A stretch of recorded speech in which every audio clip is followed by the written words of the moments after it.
بسم اللہ الرحمن الرحیم۔ تمام ویورز کو السلام علیکم ورحمۃ اللہ وبرکاتہ۔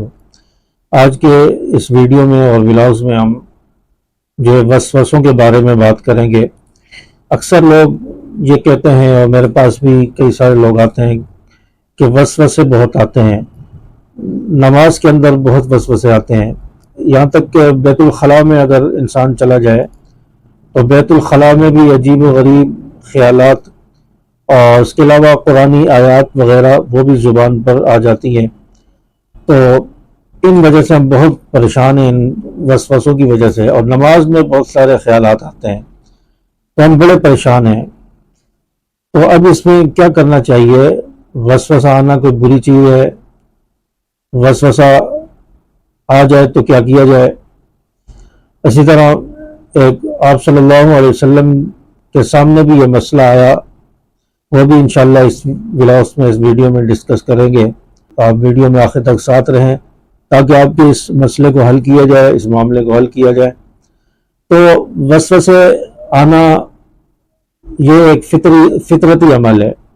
وسوسے سے کوئی بھی اپنے آپ کو نہیں روک سکتا۔ وسوسے آتے ہیں، برے خیالات بھی آئیں گے اور بری چیزیں، بری باتیں اور برے ارادے، کئی ساری چیزیں جو ذہن میں آ جاتی ہیں، دل میں آ جاتی ہیں۔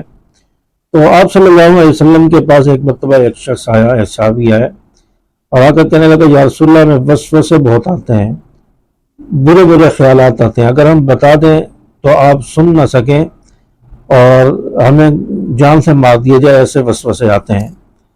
تو آپ صلی اللہ علیہ وسلم نے فرمایا کہ وسوسے آتے ہیں تو کیا کرتے ہو؟ صحابی نے کہا یا رسول اللہ جب ہمیں وسوسے آتے ہیں تو ہم اپنے دماغ کو، اپنے ذہن کو جھٹک دیتے ہیں، خیالات سے اپنے ذہن کو ہٹانے کی کوشش کرتے ہیں، اپنا ذہن کسی اور دوسری طرف لگاتے ہیں۔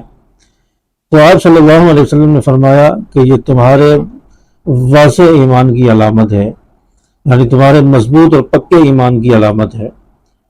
تو وسوسے آنا کوئی جو بری چیز نہیں ہے، ہاں غلط وسوسوں پر، غلط ارادوں پر اگر عمل کرو گے تو یہ بری چیز ہے۔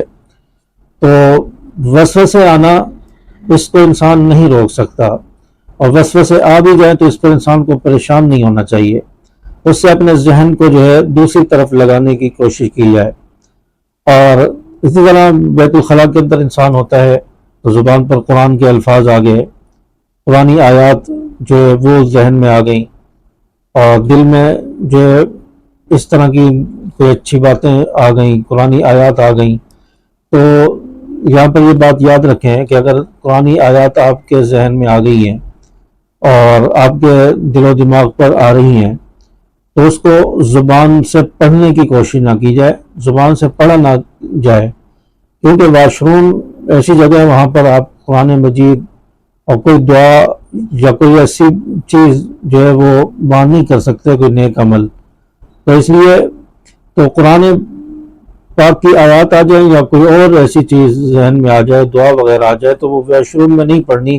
یہاں تک کہ واش روم میں جانے کی دعا، وہ بھی واش روم میں جانے سے پہلے باہر کھڑے ہو کے پڑھ کے جائیں، اور باہر نکلنے کی دعا بھی واش روم سے باہر آ کر پڑھنے کا حکم ہے، واش روم میں پڑھنے کا حکم نہیں ہے۔ تو اس لیے قرآن آیات آ جائے یا کوئی بھی چیز زبان پر آ جائے، اس کو آپ زبان سے نہ پڑھیں۔ دل میں جتنی بار بھی خیالات آ رہے ہیں، ذہن میں آ رہے ہیں، آیتیں ذہن میں آ رہی ہیں، اس سے کوئی فرق نہیں پڑتا، اس سے آپ گناہگار بھی نہیں ہوں گے اور آپ کی پکڑ بھی نہیں ہوگی۔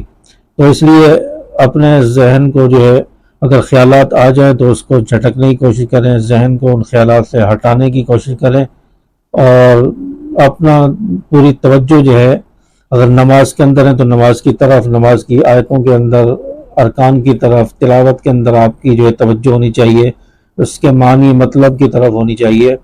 اور واش روم میں ہے تو اس چیز کا پورا خیال کریں کہ واش روم میں آپ کی زبان سے کوئی کلمات ادا نہ ہوں، دل میں، دماغ میں اگر کوئی آ رہے ہیں تو اس سے آپ کو پریشان ہونے کی ضرورت نہیں ہے۔ اللہ تبارک و تعالی ہمیں سمجھ عمل کی توفیق عطا فرمائے۔ چینل کو سبسکرائب کر دیں، ویڈیو کو لائک اور شیئر کر دیں۔ ملتے ہیں نیکسٹ ویڈیو میں۔ السلام علیکم ورحمۃ اللہ وبرکاتہ۔